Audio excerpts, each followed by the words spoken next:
Então, tudo bem? Boa tarde, né? Vamos dar início à aula de hoje, compartilhar a tela. Então, pessoal, na aula passada a gente falou um pouquinho de extradição, até no final das contas eu acabei correndo um pouquinho, né? A gente falou bastante, porque eram bastantes requisitos de extradição.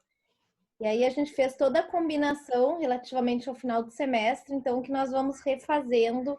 Aí eu vou adicionar algum conteúdo, a gente vai ver o que a gente vai fazer.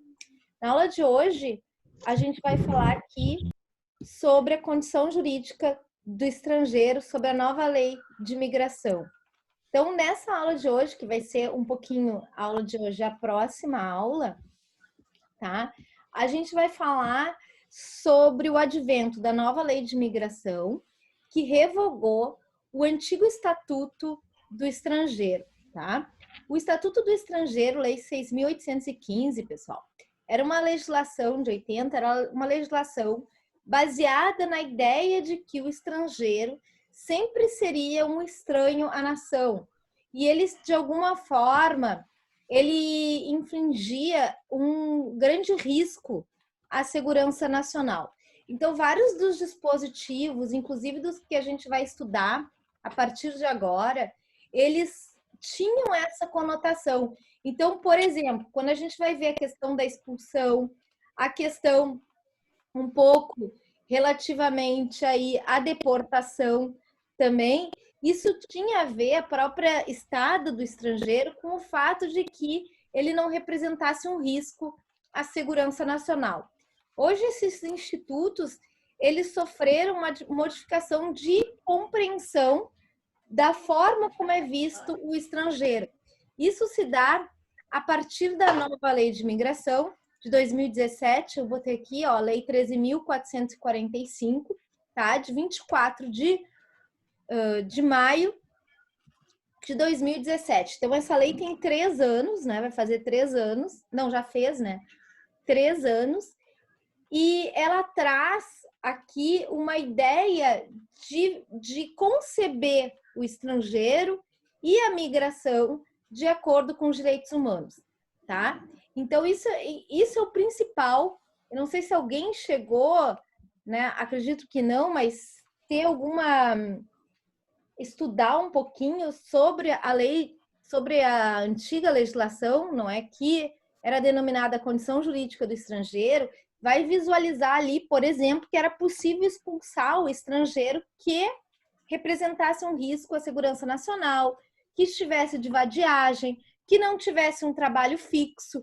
Então, de alguma forma, isso poderia interferir no que era considerado uma tranquilidade na sociedade da época. Lembrando que era uma legislação aí concebida na época da ditadura militar.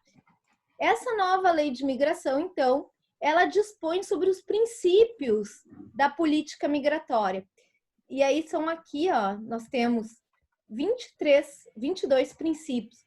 Vejam, um dos princípios é a não criminalização da migração. O que é a não criminalização da migração? Ou seja, estar em situação irregular no país não pode constituir crime.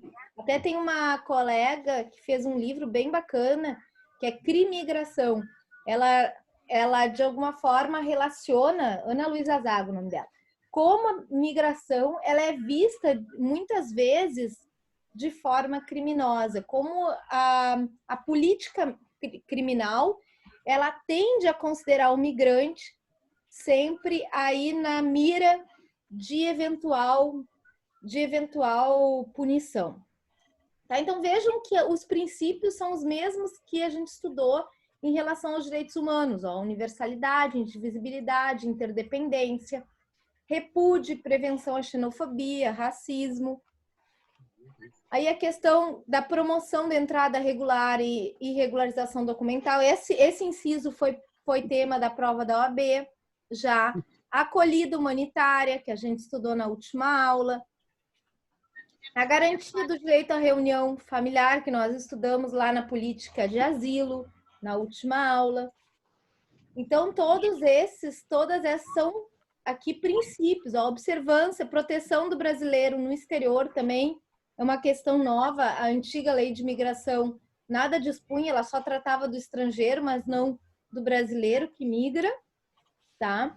A questão relativa à promoção de participação do migrante. Hoje, por exemplo, uma das questões que estão sendo enfrentadas diz respeito ao acesso do migrante ao auxílio emergencial, por ausência de documentação. Então, esse migrante acabou tendo muita dificuldade de acesso ao auxílio emergencial, tá? Então, repúdio à expulsão e deportação coletiva. Então, sempre o processo de retirada do migrante deve ser um processo de retirada individual, com aqui garantia de ampla defesa e contraditório, tá? Então, é um novo paradigma de olhar para o migrante, que tem relação com o Pacto Global para a Migração. O que é o Pacto Global para a Migração? Foi, na realidade, uma resolução da Assembleia das Nações Unidas, em dezembro de 2018. Foi bastante falado na época a questão desse pacto, embora ele não seja um tratado, tá, pessoal? Então, às vezes se confundia, olha, o Brasil vai sair do pacto. Na verdade, o Brasil não vai. Aqui anunciou a saída do pacto em janeiro de 2019. Né? O que significa isso? Significa, na verdade, uma mensagem para o mundo de que a política de migração não vai ter essa orientação relacionada aí aos direitos humanos e transparência. Embora a nossa lei seja totalmente aqui alinhada com esse Pacto Global da Migração, não é? E tenha o Brasil efetivamente participado ativamente desse pacto, depois o Brasil, então, retirou no sentido de sinalizar ao mundo que ele não tinha mais interesse de acolher migrantes no seu território, tá bem? Então, isso foi importante, mais como um recado para o mundo e a forma de visualizar a lei de imigração. Tanto é que a gente teve, né, depois foi revogada, mas pelo então ministro da Justiça, o Sérgio Moro, uma portaria, depois eu até tirei aqui do material, né, pessoal, mas teve uma portaria o ano passado, portaria 666, né, em que previa até que aquele suspeito de eventual envolvimento no crime organizado, ele poderia ser expulso, o que causou, de certa forma, bastante impasse pela sociedade civil e algumas entidades que defendem os direitos humanos dos migrantes, porque era o sujeito suspeito, não era nem o que foi condenado, ele poderia ser expulso. Então, isso causou aí bastante reação e depois essa portaria foi modificada. Tá, pessoal? Por isso que eu nem trouxe ela aqui, a gente acaba... seria mais para um debate, realmente, do que a título de informação. Tá? Então, esse pacto de migração, ele é um compromisso político, tá? Uma resolução da Assembleia Geral, como é também a Declaração Universal dos Direitos Humanos. Claro que muitos dos dispositivos da Declaração Universal são considerados jus cogens, ou seja, são considerados aqui direito coercitivo, direito hierarquicamente superior, tá? Essa lei de migração, então, essa lei de 2017, que trata a respeito da migração, ela começa justamente com alguns conceitos, em estabelecer quem é o imigrante, quem é o emigrante, não é? Quem é o visitante e quem é o apátrida. Tá? O imigrante, então, é aquele que vem ao Brasil, vem de forma temporária ou definitiva. Tá? Então, é o estrangeiro ou o apátrida que vem ao Brasil. E o emigrante é o brasileiro que sai do Brasil. Tá? Então, que vai morar no exterior por algum motivo, ou vai trabalhar, ou vai estudar no exterior. Aí nós temos a figura também do residente fronteiriço. Essa também é uma disposição inovadora da lei, no sentido, pessoal, de permitir que esse residente da fronteira possa exercer alguns direitos que não são dados a todos os estrangeiros, mas porque ele reside na fronteira, como, por exemplo, a possibilidade de trabalhar, de estudar, ali em relação aos uruguaios que moram em Ribeira e Santana do Livramento. É o caso. Eita. Professora, desliga o áudio aí, professora. Tá. Então, por conta disso, pessoal, desliguei. Então, por conta disso, ele tem uma categoria, ele vai receber uma carteira de residente fronteiriço com a possibilidade de exercício de alguns direitos. Aí depois nós temos a figura do visitante, aquele turista, via de regra, tá? Alguém tá chamando aqui no chat. Não, tudo bem, Davidson, não tem problema. E depois, pessoal, a gente tem a figura do apátrida. Quem é o apátrida? O apátrida é aquele indivíduo, aquela pessoa que não tem nacionalidade. Aquela pessoa que, em razão da legislação do local do seu nascimento, a ela não foi dada nacionalidade. Então, agora é o Roberto. Desativei. Hoje eu tô... Hein, pessoal? O apátrida, então, é aquele que não tem nacionalidade. Como vocês sabem, a nacionalidade ela pode se dar de duas formas. Ela pode se dar em razão do jus soli, ou seja, por nascer em determinado território, todo mundo que nasce no Brasil é brasileiro, tá? Não importa se é filho de pessoa de outra nacionalidade. Nasceu no Brasil, é brasileiro. Então, a gente dá o nome a essa aquisição de nacionalidade de jus soli. E depois nós temos a possibilidade de aquisição de nacionalidade por jus sanguíneos, ou seja, aquele filho de brasileiro, aquele filho de alguém de determinada nacionalidade. E aí essa nacionalidade vai passando de geração a geração. Por isso, por exemplo, que nós temos as pessoas que estão interessadas em adquirir nacionalidade italiana porque tiveram um avô que veio da Itália. Então, são pessoas que vão adquirir uma segunda nacionalidade originária, tá? E aí a nacionalidade originária, então, é aquela que se tem no momento do nascimento. Tá? É possível que a gente também possa adquirir uma nacionalidade derivada por outra razão, como, por exemplo, morar determinado tempo em alguma localidade, casar com alguém de determinada nacionalidade, tá? O que a gente dá o nome, então, de nacionalidade derivada.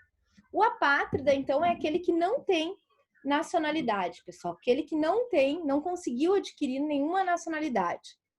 E essa situação é uma situação bastante preocupante no mundo hoje. E o Brasil é parte de uma convenção sobre o Estatuto dos Apátridas, de 1959. Vejam que também um momento histórico é logo após a Segunda Guerra Mundial. E também, nós vimos na aula passada a questão dos refugiados, e também o Acnur, Alto Comissariado das Nações Unidas para Refugiados, que vai fazer um monitoramento e tratar do tema dos apátridas no âmbito internacional. O Brasil entrou para essa convenção, não é? Internalizou essa convenção apenas em 2002, tá? E desde então tem envidado esforços para, de alguma forma, diminuir a questão, a regularização dos apátridas, tá? Esse processo, a questão essa dos apátridas, o Brasil se compromete em facilitar a aquisição de nacionalidade para quem não tem nacionalidade. Então, vejam que a gente tem um processo de aquisição de nacionalidade, que eu acredito que vocês já tenham estudado isso, conforme o Gustavo me passou, em teoria geral do Estado, ou como é que é, não sei o que é política, né? Teoria da política, agora esqueci o nome da disciplina. Mas vocês já estudaram esse tema da nacionalidade, da aquisição da nacionalidade. A questão aqui, quanto tempo o Brasil exige, não é, em determinados casos, para que se adquira uma residência, uma nacionalidade brasileira. Ciência política, isso aí, obrigada, cara. Ciência política e teoria do Estado. Na minha época, eu só chamava TGE, Teoria Geral do Estado. Então, o Brasil facilita a aquisição de nacionalidade brasileira por meio de um processo no Ministério da Justiça, lá no Departamento de Imigração, não é? Que é com a participação do CONAR, que a gente viu, Comitê Nacional para Refugiados, em que se requer uma nacionalidade brasileira, uma possibilidade de naturalização desse sujeito para que ele vire brasileiro. De alguma forma, isso vai reduzir o quê? A situação do apátrida, tá? Então, é esse que não tem nacionalidade. Então, o Brasil facilita esse processo que, uma vez demonstrada a situação de apatridia, vai ser possível que esse sujeito opte, não é, residindo no Brasil, pela nacionalidade brasileira. Então, isso é um procedimento junto ao Ministério da Justiça. Aí eu queria apresentar para vocês, e eu acho que melhor do que descrever as leis a respeito do apátrida, é apresentar para vocês um caso de apatridia em que houve o reconhecimento, o país que reconheceu a nacionalidade da Mahana Mano foi justamente, a Maha Mano, foi justamente o Brasil. Ela e o irmão, tá? Eles não tinham nacionalidade e eles nasceram, ela vai explicar lá a situação no vídeo dela. Um vídeo muito bonito, muito emocionante, gente. Por isso que eu faço questão de passar ele aqui em aula.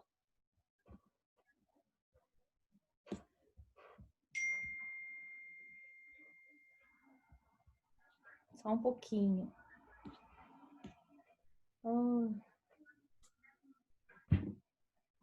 Só um pouquinho, gente. Eu me atrapalhei aqui. Tá aqui.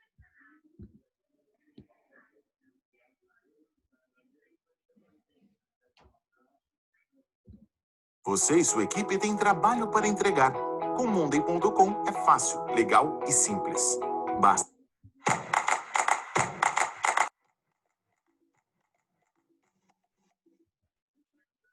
Meu nome é Maha Mano. Eu sou apátrida. Você sabe o que significa apátrida? Apátrida é uma pessoa que não tem pátria, não tem nacionalidade, não tem passaporte, não tem nenhum papel que fala que essa pessoa existe. Não tem nada. Como você sabe, você consegue nacionalidade de dois jeitos. O de terra onde você nasce, como aqui no Brasil e nos Estados Unidos. O de origem de seus pais, como acontece na maioria dos países da Europa. Minha mãe é muçulmana. Meu pai é cristão. Eles são sírios. Na Síria, casamento de muçulmana com cristão é ilegal. Eles fugiram da Síria para Líbano. Casaram no Líbano. Mas no Líbano o casamento deles não é legal, não é registrado. Eu nasci no Líbano. Mas, como no Líbano você consegue nacionalidade só de origem de seus pais, eu não sou libanesa. Como na Síria, meus pais não são casados, é ilegal, eu não sou síria. Então, não sou libanesa, não sou síria, sou pessoa de lugar nenhum. Nasci, cresci, vivi no Líbano por 26 anos, sem nenhum documento que me apresenta. Talvez vocês pensem que um documento é uma coisa só burocracia. Se eu fazer isso, consigo fazer sem esse documento, ela talvez consiga outro documento. Mas não é esse caso. Eu vou falar pouco para vocês da vida de uma pessoa apátrida, de minha vida, da vida de meu irmão, da minha irmã e de outras pessoas que são apátridas. Minha maldição com a apatridia começou com 8 anos. Quando eu tinha 8 anos, eu gostava de correr, de competir. Competia na escola, mas, infelizmente, não consegui competir no campeonato de outras escolas. Eu jogava basquete, mas jogava só com amigos. Não consegui jogar para competir com outras pessoas. Depois disso, começou a decepção dos sonhos. Eu queria fazer medicina. Quando fui para a primeira faculdade, para me registrar no curso de medicina, o diretor pegou todo o documento e jogou na minha cara. Falou, vai, pega seu documento e volta. Mas eu não tinha documento. Trabalhar. Quem não quer trabalhar em uma empresa bem grande, bem importante, como Toshiba? Fiz 2 entrevistas e depois eles me falaram, tá bom, a gente quer você, mas como? Cadê seu documento para você trabalhar? Não consegui. Pior coisa foi quando passei mal. Tinha uma alergia bem grave. Cheguei lá no hospital, 2 hospitais no Beirute, eles não me atenderam. Por quê? Porque não tinha documento. Porque para eles, mesmo explicando que eu sou apátrida, que eu não tenho esse tipo de documento, para eles vale nada. Depois disso, no dia a dia na sua vida, também vocês vão sofrer. Porque no dia a dia, se você quer comprar uma linha de telefone, você não consegue. Se você quer casar, você não consegue. Se você quer uma coisa simples, sair com amigos para um boate, para entrar, para aproveitar, também você não consegue. Até 2014, eu achava que eu, meu irmão e minha irmã são sozinhos. Não tem ninguém outro que é desse caso. Mas fui descobrindo que a ONU, Nações Unidas, tem uma campanha que chama I Belong, em português, eu pertenço, que ele está defendendo 10 milhões de pessoas no mundo inteiro que são apátridas. Não são 1, não são 2, são 10 milhões de pessoas que são apátridas. Como no Líbano, tentando muitas coisas, eu vi que no Líbano não tem nenhuma esperança, nem nada. Eu comecei para ver um pouco de luz das esperanças de países da fora, de todos os países do mundo. Falei, por que não? Tem refugiados, tem pessoas, vou fugir para esses países, vou tentar conseguir uma nova vida em um outro lugar. Mandei, eu e meu irmão, nossa história. Escrevi que eu não consigo isso, e mandei para tudo embaixado que existia no Líbano. Todos. Sempre respostas foram negativas. Pelo menos recebi respostas. Muitas falaram, a gente quer te ajudar, mas onde vou colocar seu visto? Você não tem passaporte. Mas isso é meu problema, que eu não tenho passaporte. O único país que me acolheu foi o Brasil.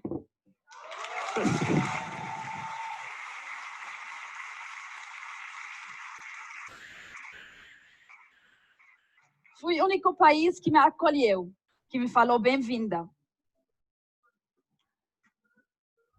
Eu, no Brasil, desde o primeiro dia que eu cheguei aqui, tenho CPF, tenho carteira de trabalho e tenho documentos, pelo menos, que eu existo dentro desses territórios que são um pouco maior que Líbano, pouco muito mais maior que Líbano. Mas preço dessa mudança foi pouco alto. Deixei meu pai, minha mãe, tudo no Líbano. Meus amigos, minha vida, tudo ficou lá. Hoje, 29 de novembro, faz 5 meses que eu perdi meu irmão.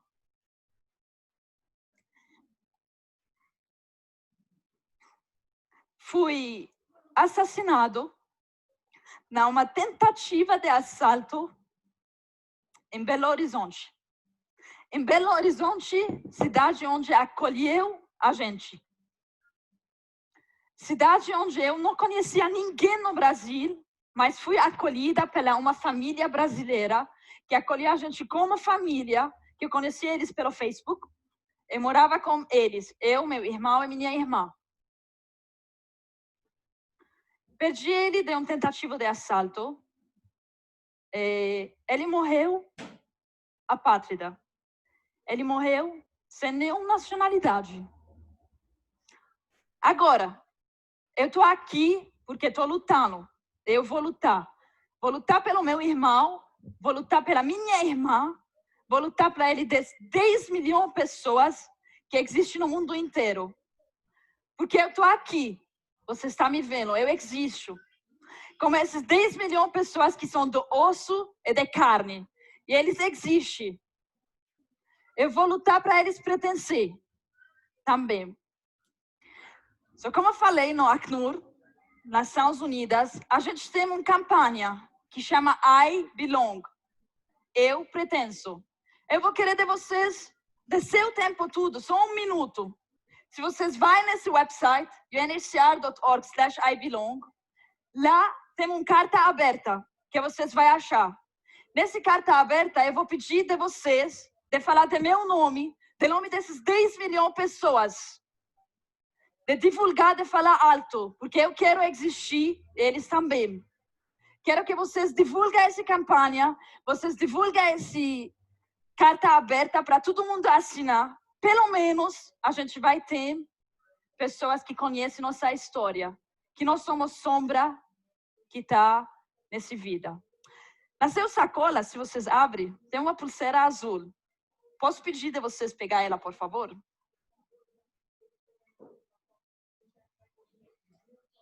Essa pulseira azul é de Genebra para vocês. É um pequeno presente para lembrar da minha história. E quero de vocês, por favor, colocar ela e me promete que pelo menos vocês vão divulgar, vai falar alto. Pode colocar ela. Cadê? Sim. Porque a gente vai mudar o mundo. Eu quero existir nesse mundo. I belong to this world. Eu pertenço para esse mundo. Quero para vocês. Quero tirar uma foto. Se vocês fazem isso. Cadê? I belong. Obrigada.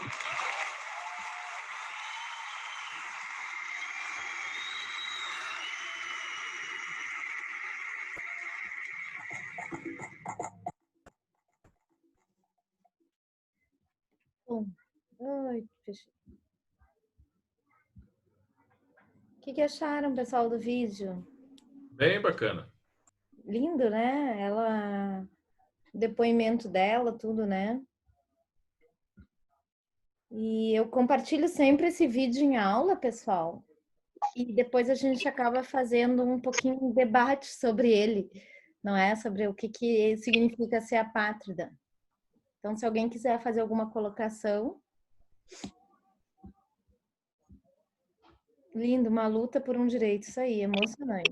Verdade.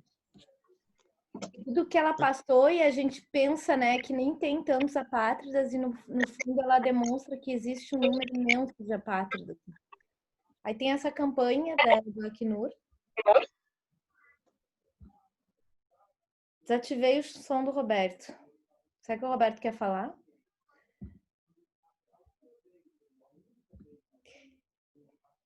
Então, pessoal, aí tem o que eu queria mostrar para vocês com esse vídeo, na realidade, é que existe no mundo. Aqui essa campanha foi em 2014, né? Ela começou em 2014 essa campanha. Tá lá no site da Acnur, uma campanha bem bonita, tá? Não vou passar aqui para vocês, achei por bem passar o vídeo da Mahamano, né? E ela demonstra de certa forma como essa condição de apatridia ela acaba não sendo tão divulgada, mas ela atinge um número bastante considerado de pessoas, né? Então a Mahamano e aqui o irmão dela e a irmã dela são exemplos de pessoas, e aí eles foram os primeiros a conseguir serem reconhecidos e conseguirem nacionalidade brasileira em razão da condição de apátridas. Tá? Alguma dúvida, gente? Não? Alguém quer fazer algum comentário? Também não. Então, pessoal, na aula de hoje, a ideia é mais a gente trabalhar esse caso e depois eu vou falar um pouquinho, não é, introduzir para a aula que vem o que vai ser a forma de ingresso desse estrangeiro no território nacional. Então, para alguém ingressar, né, no território nacional, a gente viu que em alguns casos são exigido visto, que é quando a gente tem uma autorização precária para que ingresse. Então, de alguns países é exigido visto, de outros países não. Isso vai depender muito de um tratamento bilateral entre os países, tá? E normalmente o Brasil exige visto de quem exige visto do brasileiro, mas pode ser que não. Por exemplo, os Estados Unidos exigem visto dos brasileiros, mas o Brasil anunciou que não vai exigir visto, não exige visto dos estadunidenses que vêm para o Brasil. Então, a primeira forma de ingresso no território nacional, ela se dá, não é, quando o indivíduo tenta aqui atravessar a fronteira. Quem fiscaliza a fronteira é a Polícia Federal. Então, a nossa autoridade de imigração no Brasil, em alguns países, essa função não é dada à polícia, tá? Em alguns países, sim. A ONU poderia regular o assunto quando os pais não contemplaram essas pessoas como naturais. Exemplo pelo tempo que mora no país. Pois é, Roberto. A grande questão é que a nacionalidade é um assunto de soberania dos países. A ONU não pode determinar um país a conferir nacionalidade para outro. É uma questão que o próprio país reconhece ou não alguém como seu nacional. Então, como é um assunto de soberania de cada país, a ONU não pode regulamentar. O que a ONU faz, na realidade, não é? Com a convenção que a gente viu do Estatuto do Apátrida, é que os países se comprometam a facilitar a aquisição de nacionalidade para as pessoas que não têm nenhuma nacionalidade. Então, os países que são membros dessa convenção, eles se comprometem nesse sentido. Mas não tem como a ONU exigir que algum país aceite a nacionalidade. E como também não existe uma nacionalidade da ONU, propriamente dita, então não tem, fica uma situação bem difícil, não é? Sem solução mesmo, tá bem? Mas interessante a tua colocação aqui. Então, pessoal, quando a pessoa vem, né, pretende adentrar o território nacional, ela vai fazer um check, não é vai ser aqui fiscalizada por essa autoridade migratória que é a Polícia Federal. E a Polícia Federal, então, ela vai verificar se há algum impedimento de ingresso dessa pessoa, tá? Então, um dos impedimentos pode ser porque exigiu visto e não tem visto, ou pode ser por outro motivo. Tem até aquele programa que talvez alguns de vocês já tenham visto, aquele aeroporto, não é? Em que aparece, em muitos casos, né? A maioria dos casos são de crime de tráfico internacional, mas em muitos casos há ali uma fiscalização de regularidade migratória. Então, a polícia aborda determinado indivíduo para saber o que ele vai fazer no território nacional, se vem trabalhar, se tem visto para trabalho, se não tem visto para trabalho. Então, quando que essa pessoa está numa hipótese legal de impedimento de ingresso? Lembrando que a regularidade, quem é responsável por essa pessoa, pessoal, é o transportador. Então, se essa pessoa não ingressa no território nacional, incumbe ao transportador levá-lo de volta, tá? Por isso que muitas companhias aéreas fazem essa verificação no momento do check-in. E quem é que não pode ingressar no território nacional? Quem já foi expulso, tá? Então, o sujeito, enquanto tiver, não é, em vigência os efeitos da expulsão, a gente vai ver quando isso acontece na aula que vem. Quem está condenado ou respondendo processo por ato de terrorismo, crime de genocídio, crime contra a humanidade, crime de guerra ou crime de agressão, lá do TPI. Então, além dos crimes do TPI, atos de terrorismo. Esses atos de terrorismo normalmente são aqui elencados pelo Conselho de Segurança da ONU. Então, tá lá na lista negra do Conselho de Segurança, e os demais casos, não é, estão sendo processados, definidos no Estatuto de Roma, do Tribunal Penal Internacional, ou mesmo eles estão sendo processados por esses crimes em outras jurisdições. Tá? Então, normalmente, há um alerta, fica isso registrado na Interpol, tá? Que é uma associação internacional das polícias, e o que a gente chama aí de difusão vermelha. Então, há um alerta para que essas polícias se comuniquem em relação a determinados indivíduos. Aqui também a questão da extradição, que nós vimos. Então, se o sujeito está respondendo a um crime num outro país, tá? E esse país está requerendo a extradição, então ele não vai ingressar no território nacional. Então, aqui, o nome incluído em restrições perante organismos internacionais, eu acabei de dar o nome da Interpol. Então, a lista da Interpol pode ser uma lista também do Conselho de Segurança da ONU, que tem uma lista em relação aos terroristas. A pessoa que é incluída nessa lista depois tem bastante dificuldade de sair dela, tá, pessoal? Então, os países podem fazer o ingresso de determinados indivíduos nessa lista, e essas pessoas sofrem várias restrições para conseguir se locomover. Alguém que apresente um documento irregular ou falsificado ou com rasura, tá? E aí aqui que tenha praticado ato contrário aos princípios e objetivos dispostos na Constituição. Aqui, esse inciso 9, ele abriu aqui brecha para que fosse regulamentada aquela portaria que eu falei para vocês, a 666, e que tivesse aqui um impedimento de entrada de indivíduos suspeitos de integrar organizações internacionais ou suspeitos aqui de crimes hediondos. Então, isso aqui faz com que haja uma abertura em relação à forma de regularidade, a forma aqui da autoridade administrativa, não é? Por exemplo, o Ministério da Justiça, por meio de decreto ou portaria, fazer aqui o que seriam esses atos contrários aos princípios e objetivos da Constituição. Outros doutrinadores dizem que aqui, na verdade, não é essa margem toda para a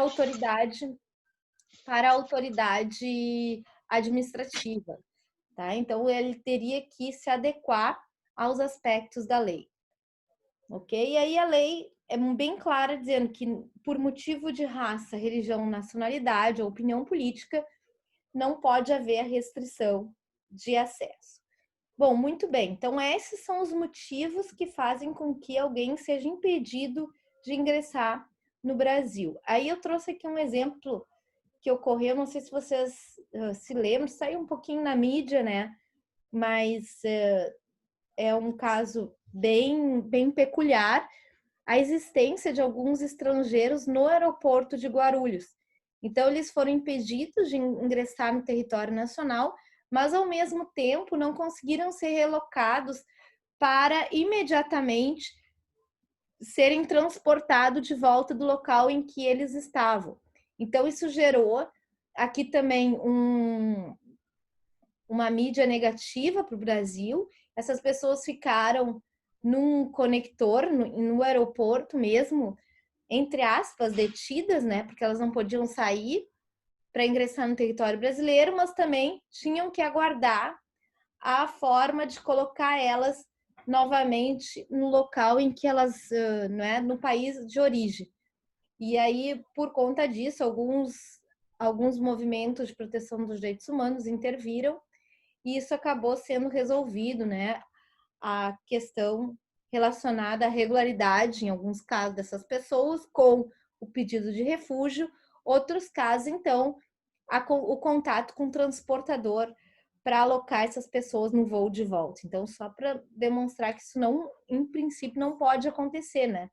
Essas pessoas ficarem detidas numa situação aí de que elas nem estão dentro do território nacional, também uma dificuldade de retirá-las aí e fazer o encaminhamento para o país de origem.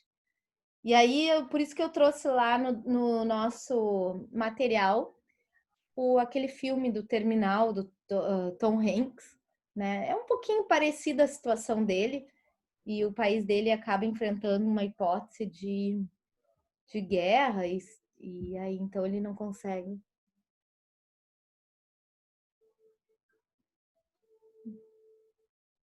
Não, isso aí, Davidson. Não, esse caso do conector foi bem antes dessa história do coronavírus, da Covid. Foi bem antes, tá? Aí poderia alguém ser diagnosticado nesse caso.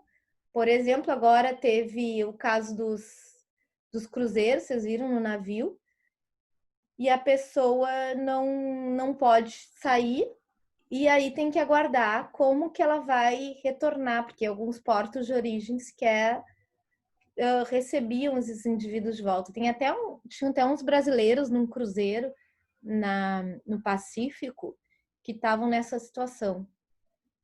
Detidos no conector seria o caso do Tom Hanks, isso aí.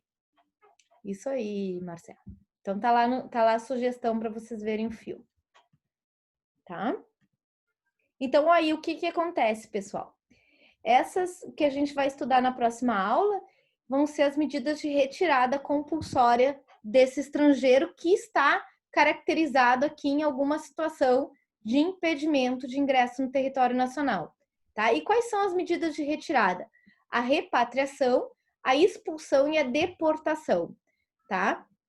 Todos no país de nacionalidade ou de procedência desse indivíduo, tá? Então, ou de nacionalidade, de onde ele veio, de onde ele tem nacionalidade, ou de onde ele está morando, tá? Então, nos casos aqui de deportação e expulsão, a gente vai estudar na próxima aula o que seriam isso, né? Poderia, em tese, tá, pessoal? Bem em tese, porque isso é bastante debatido, ser a Polícia Federal representar ao Judiciário para que haja um pedido de prisão, tá? No Estatuto do Estrangeiro, essa prisão administrativa, ela ocorria e ela era regulamentada nessa esfera. Embora dissesse lá que o ministro da Justiça poderia decretar a prisão, com a Constituição de 88, o que ocorria de fato é uma representação pela Polícia Federal ao Judiciário, à Justiça Federal de primeira instância, que ordenava essa prisão. E tinha até no Estatuto do Estrangeiro um prazo de 60 a 90 dias. A lei de imigração nada dispõe nesse sentido. Então, alguns autores entendem que não pode haver prisão para efeitos de deportação ou expulsão, tá? Apenas para efeitos de extradição, como a gente viu. Mas é uma questão bastante controvertida, tá, pessoal? Então, a gente tem uma jurisprudência no STJ da ministra Laurita Vaz, no sentido de não ser cabível a medida de prisão. Mas existem várias decisões de juízes federais no sentido de autorizarem prisões de estrangeiros para esse fim. Tá? Então, não existe aí nada, um apoio legislativo nesse sentido, mas com base na possibilidade do juiz, em casos gerais, ordenarem prisão, e para facilitar o cumprimento da medida, há algumas requisições nesse sentido. Sempre, pessoal, que essas medidas de retirada puder representar um risco à vida ou integridade pessoal, o Brasil, então, não deve aderir a essas medidas de retirada. Ficou alguma dúvida aí? Então, a pessoa é encaminhada para pedir refúgio, acolhida humanitária ou outra situação que possa representar aí uma permanência no território nacional. Alguma dúvida, gente?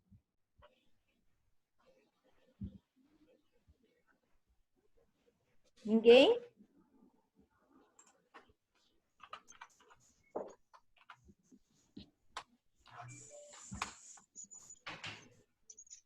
Então, pessoal, seriam essas... Eu tô tranquilo. Tá tranquilo? Então tá. Então seriam essas considerações. Na aula que vem, então, a gente vai continuar, vai falar um pouquinho... Eu tô acessando aqui o curso de vocês. A gente vai continuar falando sobre expulsão e deportação, em que hipótese que elas ocorrem.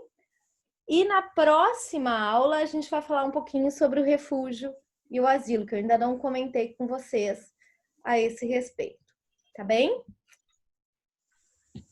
Eu só não entendi muito bem a diferença entre expulsão, que seriam as três ali. Eu posso pegar expulsão, expulsão, repatriação e deportação. Isso eu vou falar na aula que vem, tá ali no material, mas eu já posso te adiantar, tá? A expulsão ela se dá quando há condenação de algum crime, tá? Doloso, a gente vai ver, e aí posteriormente do estrangeiro o juiz vai ordenar a expulsão dele, tá? Então, a medida de retirada do estrangeiro que cometeu algum crime no país, tá?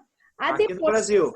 Isso. Que não tem nada a ver com a extradição. A extradição é cometeu lá fora e está sendo chamado lá para fora. Então, a extradição é um pedido. Então, eu posso fazer um paralelo entre a extradição e a expulsão. Expulsão ele cometeu aqui, extradição ele cometeu lá e está sendo chamado para lá. Exatamente. Tá? Mas a expulsão não é uma cooperação internacional. A expulsão é uma medida unilateral. Na expulsão, o Brasil que não quer essa pessoa. O país dele, de procedência, sequer está requerendo ele de volta. Entendeu? O Brasil que está mandando ele de volta. É uma medida unilateral de retirada compulsória. E se o país dele não... Bom, daí já é a aula que vem. O país dele pode dizer também não quero. Também não quero ele. Aconteceu isso num caso que eu tive de um cubano, tá, trabalhando. Ele foi condenado a um crime de falsidade de documento, tá? Ele falsificou passaporte para ingressar nos Estados Unidos. Só que ele esse ingresso nos Estados Unidos era feito por meio do Brasil. E aí, quando ele chegou no Brasil, o Brasil descobriu que o documento dele para ir para os Estados Unidos era falso e prendeu ele por 2 anos. E aí depois ele cumpriu pena no Brasil e o Brasil quis expulsar ele. E Cuba disse que não queria ele de volta. E aí então a gente fez um requerimento então para o CENIG, dizendo que não poderia ser efetivada a expulsão dele, porque na verdade o país não estava querendo ele de volta. E aí fez um requerimento de refúgio, que a gente vai estudar na próxima aula, para ser acolhido nesse sentido. Mas poderia. Refugiado. Poderia acontecer em tese, né? Tá, e a Carla perguntou aqui, a brasileira que se casou nos Estados Unidos e matou o marido. Muito bem. Olha só, Carla. Nesse caso, foi um pedido de extradição que os Estados Unidos fez. Ela é brasileira e aí ela casou com um americano lá, e ela se naturalizou estadunidense, tá? E aí, então, ela recebeu uma segunda... Esse caso é muito interessante, eu botei ele no material de vocês na aula passada. A análise desse caso. E aí, ela requereu uma nacionalidade derivada por meio do casamento. E aí, então, ocorreram as investigações e ela veio para o Brasil, tá? E quando estava, assim, tudo apontando, no caso dela ser, tá? Dela ser eventualmente a suspeita do crime, não é? A quem seria aí ré nessa ação penal de homicídio. Aí ela vem para o Brasil. E nós vimos na aula passada que o Brasil não extradita, desculpem, brasileiro nato. E ela é brasileira nata, porque ela nasceu no Brasil. Só que o que aconteceu nesse caso? Foi requerido pelo Ministério da Justiça, tá? Então, os Estados Unidos fez um pedido de extradição, ou seja, requereu a entrega dela para as autoridades dos Estados Unidos para que ela respondesse a processo criminal e fosse presa lá. E aí, então, ela se defendeu dizendo que ela era brasileira nata e que ela não poderia, portanto, ser extraditada. Aí, dentro do Ministério da Justiça, houve um requerimento de cancelamento da nacionalidade originária dela brasileira, com base na Constituição Federal, que diz que é caso de perda de nacionalidade, a aquisição de outra nacionalidade pelo brasileiro, desde que não seja uma nacionalidade impositiva, tá?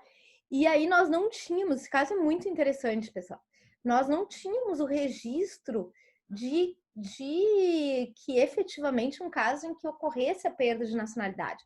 Porque todos os casos, mesmo dela, em que o brasileiro casa com outra pessoa de outra nacionalidade, a interpretação era de que não ocorria perda da nacionalidade brasileira, tá?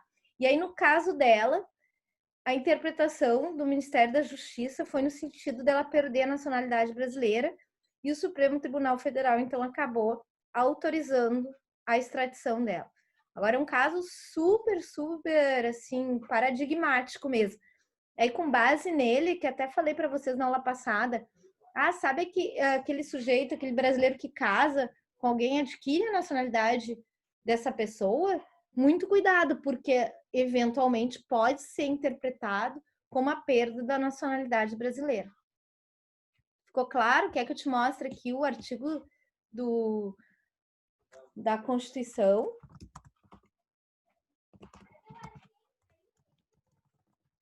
Lá no artigo 12 da Constituição, isso aparece bem claro, não?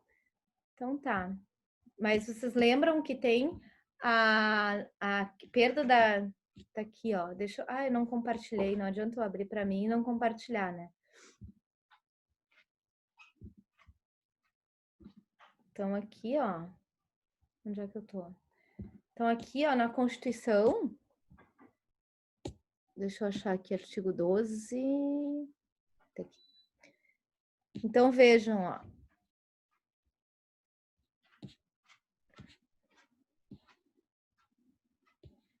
Será declarada a perda de nacionalidade do brasileiro que adquirir outra nacionalidade, salvo nos casos de reconhecimento de nacionalidade originária, tá? Então, por exemplo, não perde a nacionalidade brasileira caso seja reconhecido aquela nacionalidade que eu falei para vocês, olha, de avô para avô. Então, um sujeito que está requerendo a nacionalidade porque tem o avô era italiano, o pai português, e aí então isso vai ser uma nacionalidade originária, tá? Então é possível não perder a nacionalidade nessa hipótese. Ou de imposição de naturalização pela norma estrangeira ao brasileiro residente no estrangeiro. Teve um caso que se entendeu que a brasileira não perdeu a nacionalidade porque ela queria exercer a atividade de assistente da acusação, assistente da promotoria nos Estados Unidos, e para isso tinha que se naturalizar estadunidense. Então, em razão desse trabalho dela, se entendeu que teria sido uma imposição de naturalização, por isso ela não foi considerada perda de nacionalidade. Mas aí, no caso de casamento, agora a interpretação do Ministério da Justiça foi totalmente nova no sentido de perda de nacionalidade. O que assim, eu vejo com uma certa, como que eu posso dizer, um certo espanto e até mesmo uma dificuldade para os brasileiros. Então, por exemplo, eu vejo muitos casos de gente que vai requerer a nacionalidade, vamos supor nesse caso do italiano.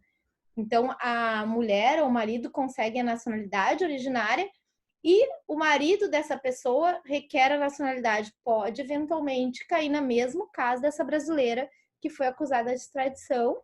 E aí, neste momento, que não é quando acontece essa retirada, normalmente, o processo no Ministério da Justiça e depois de perda de nacionalidade, ele se dá quando tem um pedido de extradição ou alguma medida nesse sentido. Tá? Ficou claro, Carla?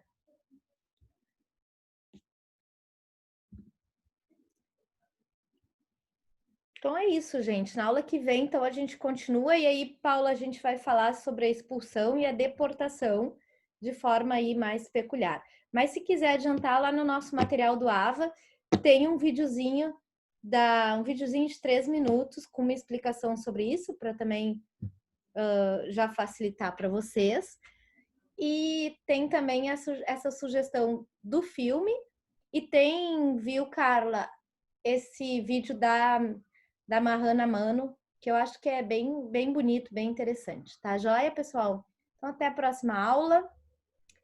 Seria isso. A aula de hoje.